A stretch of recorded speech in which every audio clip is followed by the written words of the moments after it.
Chapter 22. Thanks, Santa. Kira shook the old man's mittened hand, and he actually ho-ho-hawed at her. She wasn't entirely sure if he thought he was really Santa or not, but she wasn't about to ask. He'd just spent the entire day in the cabin greeting dozens of sticky children, plenty of whom had screamed at the sight of him. The man had endured a lot in the name of Christmas joy. He could think whatever he wanted about himself. He'd just brought her a ton of business. My pleasure, Miss North. His eyes twinkled. Maybe he really was. Kira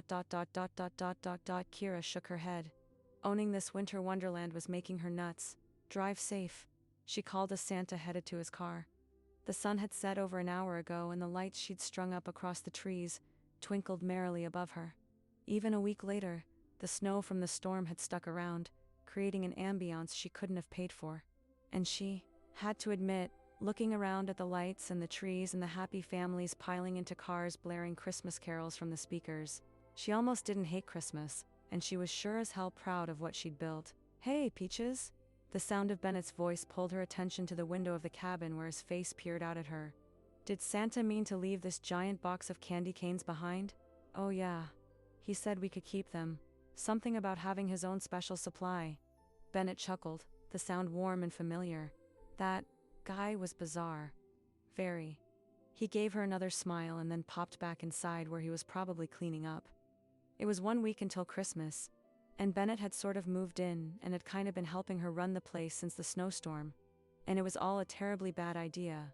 And yet, He came out of the little cabin, down the steps, and put an arm around her, ready to head home. Home. Together. She was in so deep. They walked from the tree farm parking lot up the drive to her house, and it was all such an epically bad idea, but she couldn't seem to walk away from it. After the storm, Bennett had gone back to Jeannie's apartment, and they'd pretended that they were actually parting ways, that the end of the storm heralded the end of them. There really was no point in extending this fling until New Year's Day. She'd tried to tell herself it was for the best, that there was no need to drag this out. Better to say goodbye now. But it was Christmas. No one wanted to be alone for Christmas. And Chloe was across the world, and her parents made her crazy. And what was she supposed to do? Ignore the sexy man she liked just because he was leaving soon? Why start missing him before she had to? So she might have invited him back in a moment of weakness, and he'd accepted, and he'd brought some extra clothes and his dogs and his laptop, and now for a week, he'd worked from her kitchen table and helped her when she needed it, and they'd slept on that mattress he'd dragged in front of the fire, and it was all so good that Kira couldn't give it up. Not yet. Describe yourself in 2 words. Selfish and stupid. That was her. But people could only change so much at one time, right? She didn't want to sprain something. They walked into the house to find Elizabeth laid out on the bed by the fire, and the 2 smaller dogs perched on the couch, snoring loudly. Off the bed. Bennett snapped his fingers and the big dog looked at him with doleful eyes. Kira laughed as he gave a sigh of frustration. Off the bed, he growled, and the dog slowly unwound herself and sauntered over to the dog bed they'd put in the corner. The other corner was filled with Kira's Christmas tree, decorated with the attic ornaments and more lights than really seemed necessary, but Bennett had insisted. He'd also strung white lights across the mantel, and suddenly Kira was living inside one of the holiday movies she'd once loved to mock. But surprisingly, she didn't hate it.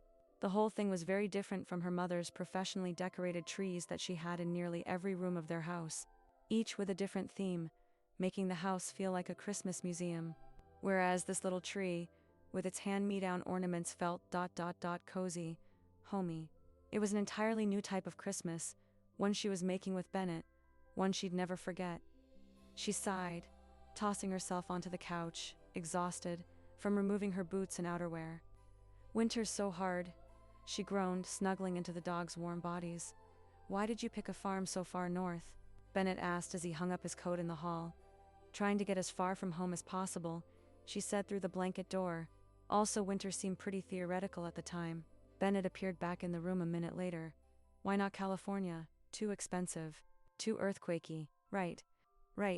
Maybe in some other timeline, some other dimension or whatever, Kira and Ben would have met in California. Maybe their lives would have fit together better. Maybe she wouldn't have had to let him go. But she didn't live in whatever timeline that was. She was here, in the winter.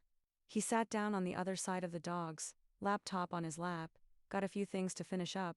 Sure, of course. He'd been fitting in his work in between loading trees onto cars and filling in for Iris when she'd come down with the flu. Guilt had been Kira's constant companion. He was doing too much for her. Kira grabbed one of Edwin's old letters from the stack she'd gathered on the coffee table. She'd been going through them looking for clues about where he'd hidden his treasure, but so far had found nothing but smut. She'd also spent a few evenings sorting through the boxes in the attic. But besides a few boxes of old books, she hadn't found anything valuable. Yet, she was still holding out hope for a Christmas miracle. Her phone vibrated in her pocket and she pulled it out. Bennett. Eyes Chloe. FaceTiming. Do you mind? She asked. Go for it. Hey Chloe. She smiled at her sister's face. Kiki. Bennett gave a little snort at the nickname and Kira nudged him with her foot. God, you're hard to get a hold of lately. I'm a very important business owner. She said it with a self-deprecating laugh, but Chloe beamed. I know. I'm so proud of you. Heat flooded Kira's face as her sister went on. I was worried about you at first. There were a few times you really looked a mess. I mean like really bad ... Colin. Okay Chloe, I get it. Thank you. She didn't need Ben to hear exactly how much of a hot mess she had been. Not that he hadn't seen plenty of it himself. Her sister tipped her head to the side, studying Kira. Her dark eyes seeing everything. You look different, Kira shrugged. Same old me. No ...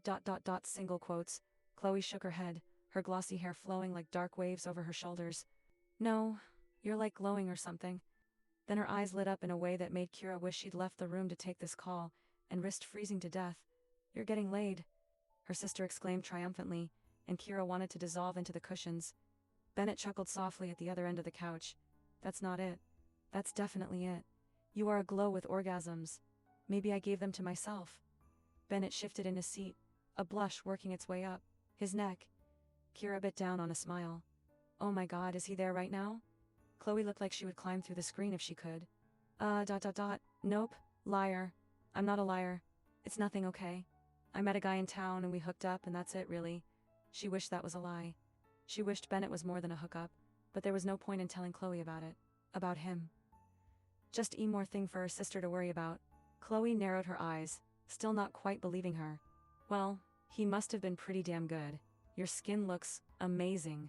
Bennett stood and gestured toward the kitchen, excusing. To hear more of this painful himself from having conversation. Team staying hydrated. Chloe nodded.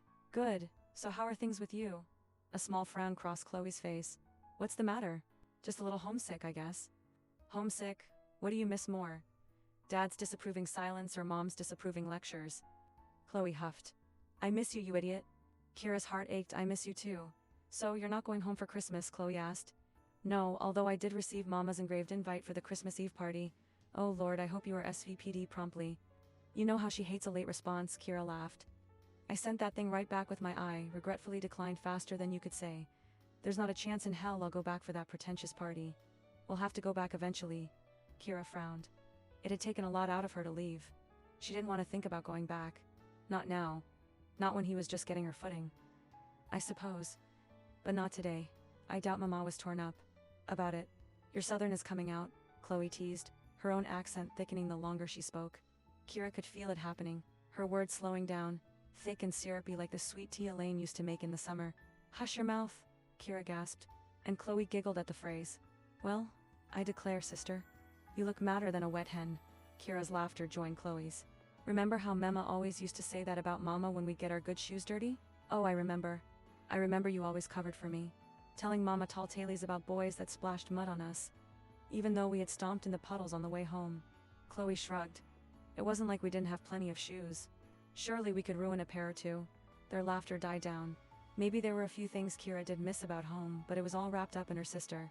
She was sure that wherever Chloe was would feel like home to her. But her sister was married to a Dane who designed those ubiquitous plastic toy building blocks for a living. And she wasn't coming home anytime soon. Kira, is that a Christmas tree? Chloe's eyes grew in surprise. Oh ... Yeah ... Had to play the part of a Christmas lover if I'm going to sell Christmas trees. Chloe was studying her again like she could tell that a sexy man had cut down that tree for her and helped her decorate it, and that they made love by the glow of its lights every night, and that Kira felt like she was building a home with someone else who would leave her. Instead, she just smiled. Team really happy you're happy there, Kiki. Thanks, Chloe. Let me let you go. Kira smiled at the phrase. Another one from their childhood. Okay, love you, love you. Kira snuggled into the closest dog, trying to swallow the emotions that always bubbled up after talking to her sister. Her childhood had been cold and strict in some ways, and incredibly permissive in others. Her parents, mostly her mother, had incredibly high standards for her and Chloe. The way they looked, the way they talked, the way they behaved. Appearances were everything, which was why Kira had spent so much time and energy doing everything in her power to fight against those restraints. And when she fell, when she screwed up, made a spectacle, her father's money had always been there to bail her out. It was a toxic way to grow up. She didn't need a therapist to tell her that. Is it safe to come back in? Bennett peered in through the blanket door. Or are you still discussing my sexual prowess? Kira chucked a pillow at him and he laughed. What? He said, rejoining her on the couch. I can't help it if I make you glow. Oh, shut up. He grinned. She grinned back. Stupid and selfish to her very core. She gave the dogs between them a gentle shove, and they hopped down to find Elizabeth in their doggy bed. Kira moved and straddled Bennett's lap, his work put away for the day. He raised his eyebrows. They've a glow to maintain, she said. He laughed a little, but the amusement didn't reach his eyes. Good thing your local hookup is here. That's what this is, right? She hated the look of hurt on his face. This would be so much easier if she was the only one getting hurt here. We agreed. She leaned forward, kissing his neck. His hands grabbed her ass and tugged her closer. He was already hard against her. I know. He groaned a little as she sucked on his neck, letting her tongue run against the roughness of his stubble. Sometimes, it feels like more than that. It isn't more than that. It can't be. She ran her hands through his hair, giving a little tug. Now let's see that sexual prowess you were just bragging about. He hesitated for a breath like he might argue further, but instead he slapped her ass and growled at her to strip, which she happily did, as quickly as her layers would allow. This was good. This was better. Just sex. A holiday fling, something they would sweep away after Christmas along with the fallen pine needles littering her floor. Come here, he demanded. He was still sitting on the couch and he'd shed his own layers, so he was sprawled, naked on the cushions. I think I need some of that glow. His smirk was wicked, and Kira loved it when he was like this. When he shed his niceness and let his true desires show through. Get on your knees for me, Peaches. A tiny part of her bucked at the command, but the rest of her reveled in it. She liked when he took charge here, during sex. It felt good to give in. To give to him instead of take. But she also liked to torture him a little bit, so she stood in front of him a breath longer, letting him look his fill. And she did the same. It would take decades or a head injury for her to forget the way he looked in the honey gold light of the fire, spread out on her couch, long limbs, broad chest, his cock hard and heavy, his dark hair already mussed from her fingers, his storm gray gaze locked on hers. Merry Christmas to her, Kira. Her name was a warning. She grinned and dropped to her knees. Bennett groaned and the sound had her pressing her thighs together, needing the pressure, already feeling like she would burst if he didn't touch her. He wrapped his hands in her hair and tipped her head back so her gaze locked with his. She licked her lips and his eyes darkened. He tugged on her hair and her lips parted on a whimper. He ran his thumb reverently across them. Asterisk perfect, he rasped. She sucked his thumb into her mouth, sinking her teeth into the soft pad of his thumb, needing a physical release for the emotions his words and his gaze sent tumbling. Just wanted to feel good. Through her. She didn't want to feel feelings right now. With a twirl of her tongue, she released his finger. She wrapped her hand around his erection and relished his sharp intake of breath when she gave his cock a few rough strokes. He still held her gaze, and there was too much in that look, too much for her to handle, so she leaned forward and took him in her mouth with one slick slide. His groan joined the crackling of the fire as the only noise in the room. His hand was still fisted in her hair, and little sparks of pleasure and pain radiated from her scalp when he tugged on it, guiding her head, his hips thrusting mindlessly, his cock sliding between her lips. And then Bennett, Mr. Fix-It, the too nice, too wholesome man she'd initially rejected, let the filthiest words flow from his perfect mouth. Fuck, Kira, you take my cock so good. You're so beautiful on your knees for me. Another tug on her hair and she whimpered around him. He groaned. Such a good girl. Swallow me. Take it all. The words washed over her, the heat of them searing her, the ache between her legs growing. She took him, and she gave him all of her in this moment, because it was the only way she could. The only way that made sense. Another tug of her hair and she was off her knees and Bennett was pulling her to him and she was straddling again. He kissed her swollen lips, praising her, and hypering things he shouldn't say, things he shouldn't hink, things about how perfect she was, how beautiful, how aight she was for him, things about the future, things about staying. She guided his erection into her, taking all of him in a fast, hard tilt of her hips, and his forehead dropped to hers. His words stopped. His storm cloud eyes met hers, and he knew not to say those things anymore. She rocked her hips, seeking pleasure, seeking release, seeking a distraction. It didn't take long to find it. It built with every thrust, every rock of her hips, Bennett's fingers digging into her hips, the flesh on her ass. And when she was so close, he thrust up into her hard, and Kira broke, sobbing in his arms, thinking things she shouldn't think either. Things about how perfect he was, how beautiful, how right he was for her, things about the future. But because she was trying to be a better person, she didn't say them out loud.